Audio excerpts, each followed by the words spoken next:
Christian in South Central Pennsylvania writes, Paul, I keep hearing it said that the piano is the hardest instrument to record and to reproduce, but I haven't seen a very clear answer as to why.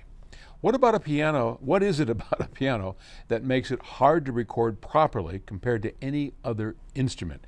And aside from maybe a poor crossover, what makes it so hard for a speaker to play it properly?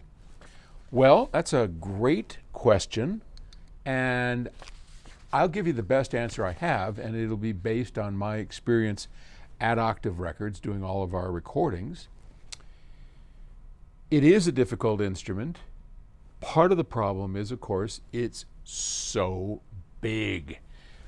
Our grand piano, it's a Steinway Grand, that's a big beast. Now, let me tell you how I mic that.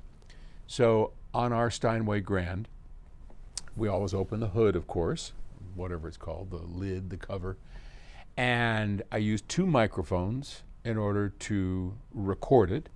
One is over the top strings and the other over the bass strings. And I use big capsule diaphragms. The Gefels are my favorite.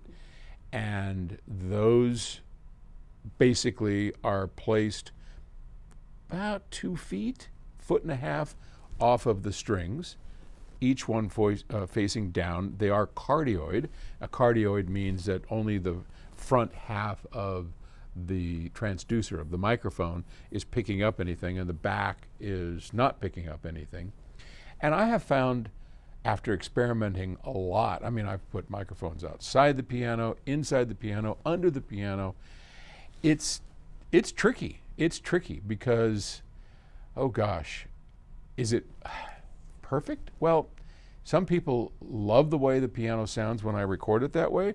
Others are like, meh, it's a little big for my taste, so they would prefer to have it pulled back. As far as the stereo is concerned, reproducing a piano, the frequency range, and you have 88 keys, I think, if I remember right, and it goes from very low to very high, but that frequency range isn't that big. I think, like most instruments, the really tricky part is getting the harmonics, the overtones from the fundamentals when you hit a key. Pianos have a rich grouping of overtones. It's what gives them their characteristic sound. It is a string vibrating as after it's been hit by a hammer, a felt hammer, but I mean still it's a hammer. You're banging a string with this hammer as opposed to plucking a string or scraping a bow across a string as you might with a violin. Pianos are different. You've got this felt hammer that's whacking on it. You've got dampers on it. You can pull it off and they ring. I don't know of another instrument that really is like that, rich in harmonic tones.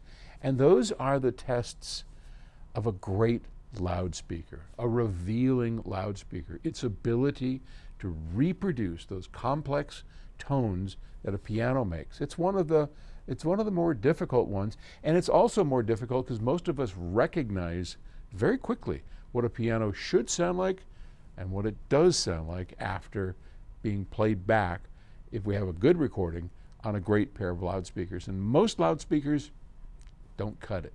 They just don't. All right, hope that helps. Thanks.